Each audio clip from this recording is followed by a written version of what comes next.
All right, what up, traders? This is Jeremy with Escape Velocity Trading coming at you for another market bias update report, Sunday, June 30th for the trading week ahead.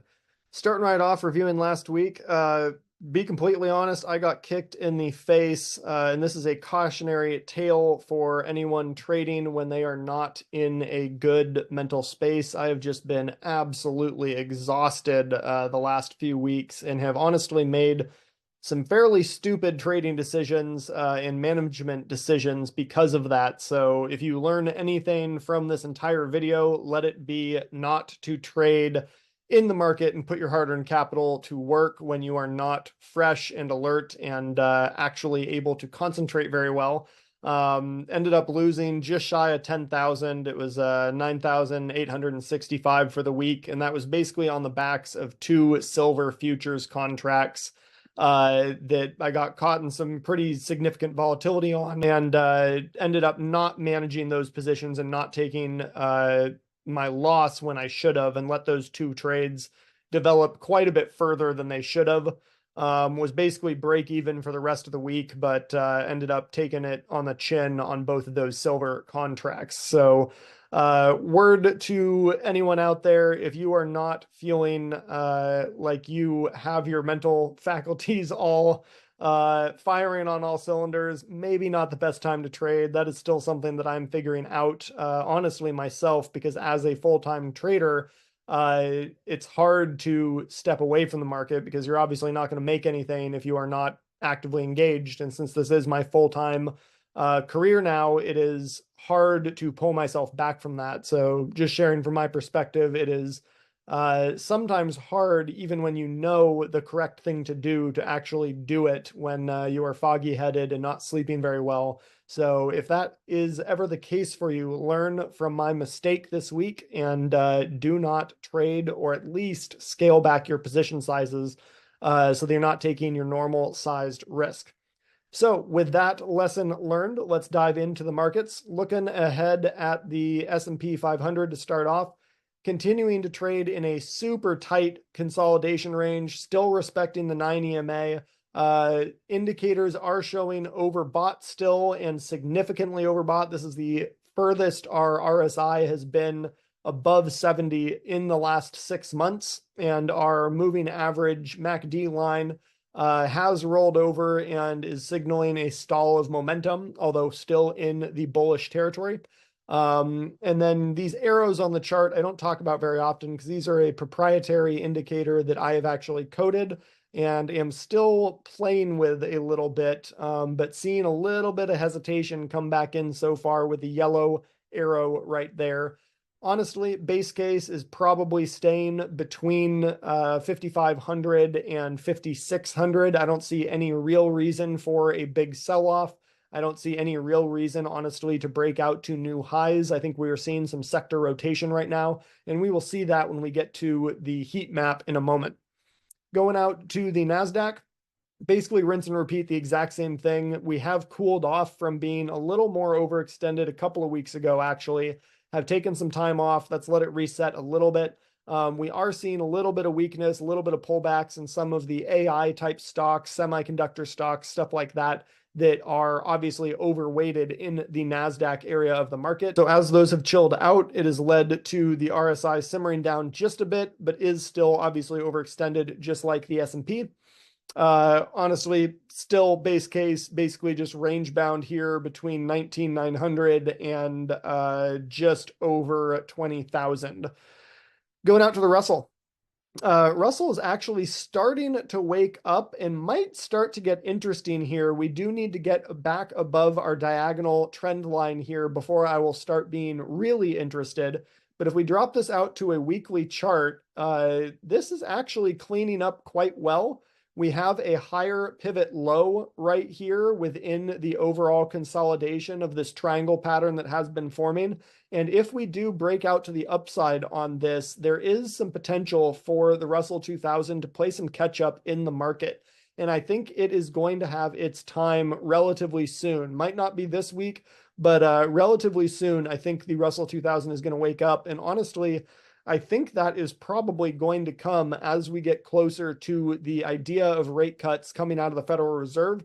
when rates get cut, it makes it easier for companies to borrow money to then use to reinvest and grow their businesses. And that is particularly important for small cap stocks that don't have as much cash on hand as some of the bigger players in the S&P or in the Nasdaq, to be able to tide themselves over during economic winters. So as we start getting closer and closer to an actual rate cut from the Federal Reserve, I am interested in looking for particular plays in the Russell 2000 that have quite a bit of room to run back up to all-time highs and might have a little bit of potential catch-up in them. So that is on my radar, not quite ready to roll yet on it, but just something to keep an eye on and start adding to watch lists, stocks within the Russell 2000 that you are interested in for long-term or for short-term momentum plays. Going out to Dow Jones. Dow Jones is cleaning itself up, potentially a higher support level here, back above moving averages, but we are basically still just in this long-term consolidation range that we've been in ever since early to mid-March. So until we break out from the high of that, this is just kind of noise and just another day. Not super interested here, but I wouldn't fault anybody from wanting to play a move here back up to 40,000 or maybe 40,200, somewhere in there if you so choose. Going out to Bitcoin.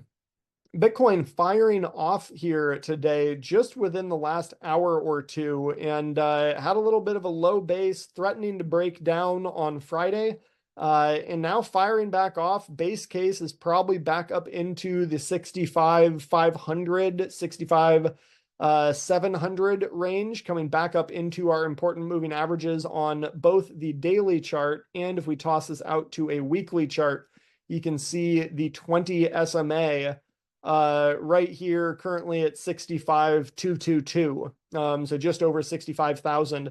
If we can get back above that and close on the weekly time frame back above 55,000 and change to reclaim these moving averages, that would be a really, really good sign, and too early to say, but could end up leading to a push back up into the all-time highs in an attempted breakout.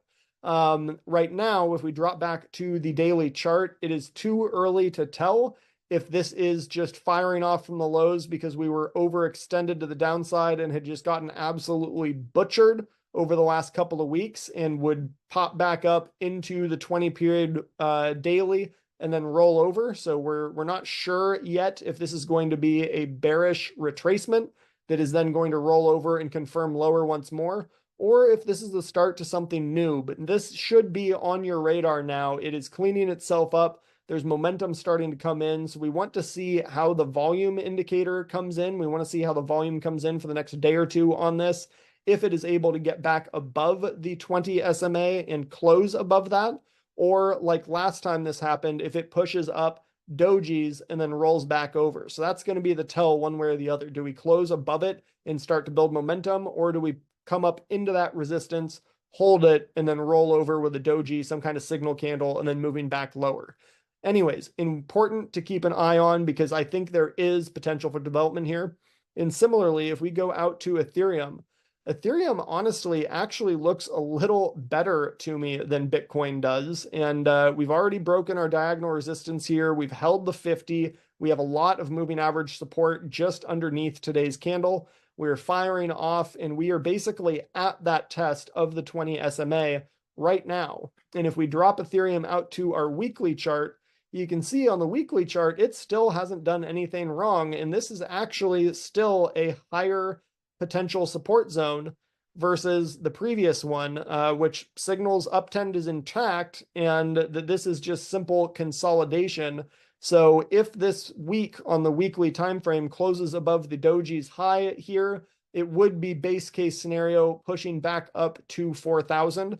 So I'm looking at Ethereum a little bit more imminently for a potential move than Bitcoin, although Bitcoin has potential to pace or outpace when it decides to get moving, but really interested in the development of this Ethereum chart. Going out to crude light.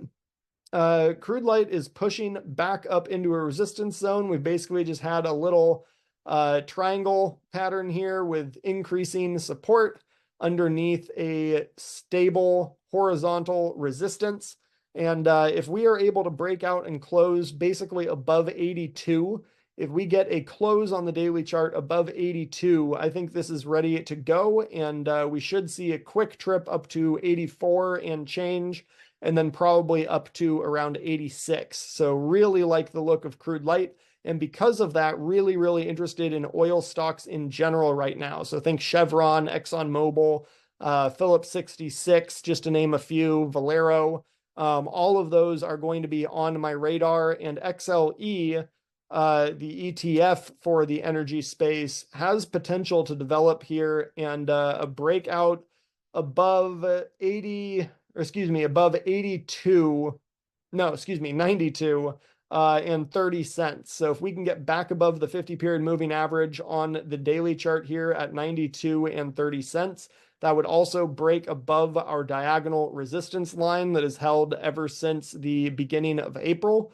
And I would see potential to come back up and retest the highs up here over the next few months, probably more of a position style trade than a swing style trade. Also, doesn't escape my noticing that we have basically a inverted head and shoulders here. So we have the left shoulder, the head dips down, right shoulder, and then basically a break above that neckline right there would be go. But because we have the 50-period SMA above it, I would want to have price clear that 50 SMA before jumping in for a longer term trade. Again, going into kind of a daily chart, or excuse me, intraday chart. If you're looking to intraday trade this, I think you can trigger in probably above 91 and 70 cents or so, and then look for momentum with a tight stop loss and looking for that break above 92 and change. Going out to gold.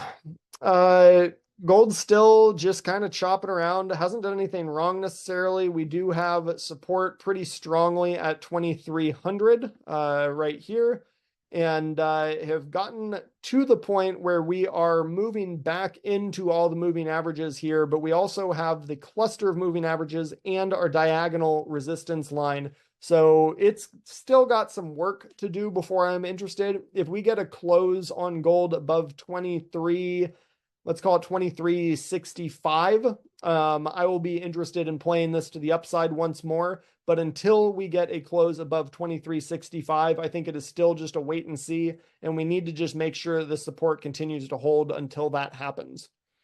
Going out to silver.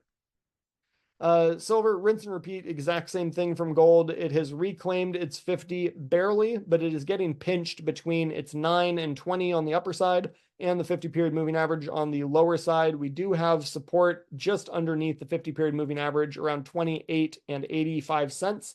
But again, nothing really to see here probably until we close back above the diagonal resistance line. So finally, wrapping up, let's go out and look at the heat map. So as I said to start off this video, it is a mixed bag out there right now. We are seeing profit taking continue in some of the names like Oracle and Microsoft, Avgo, Qualcomm, NVIDIA, Micron Technologies, all of the semiconductors that have just been carrying the market up to this point. And instead, we are seeing CRM, which gapped down last earnings report, start to form up and start to actually move higher once again. Adobe is starting to pick up some slack off of the lows. Apple, Google, Meta, Amazon are all stable right now and looking to try to break out once again, see if they can hold that breakout. And importantly, Tesla is kind of sneaky right now. It has just been getting absolutely killed for the last 6 months, and it posted 8.1% gain this last week. So sneaky little gains in Tesla coming back online, and it'll be interesting to see if that can continue to help pick up a little bit of the slack in the market. Again, looking out, basically the biggest green area outside of some of those tech names that I just mentioned that I see is that energy and gas area. So this is the area of the market that I'm going to be focused the most on this coming week, looking for oil to break out and then looking for energy related stocks to play to the upside coming off of their pullback over the last month or two. So last but not least, let's go out, look at our economic data. Got a whole slew of things coming down the pipeline for this week. Do remember that we have a half day of trading on July 3rd on Wednesday. The markets will close at 10 a.m. Pacific Standard Time, 1 p.m. Eastern Time. And then obviously markets are going to be closed on the 4th of July, celebrating the holiday. But until then, we have a bunch of economic data. Biggest ones to be aware of: manufacturing PMI data on Monday. Fed chair will speak, and JOLTS job openings on Tuesday. And then a slew of economic data that's going to be important to the market on Wednesday, the morning before we have that half day there. Non-farm roll employment change, unemployment claims, services PMI, and then FOMC minutes update is going to all be important for the market. We'll digest that over the 4th holiday, and then we'll have our important unemployment rate, employment change, and hourly earnings coming back in on Friday. So a whole lot of economic data coming down the pipeline for us to digest this week with a shortened trading week. So as always, trade safe. Risk averse is probably key for this week ahead, just because there is a decent chance the market might try to de-risk portfolios going into the holiday closure in the middle of the week. And we do have a lot of economic data coming down the pike. Anyways, enjoy, guys. Trade safe, and let me know if you have any questions in the comments.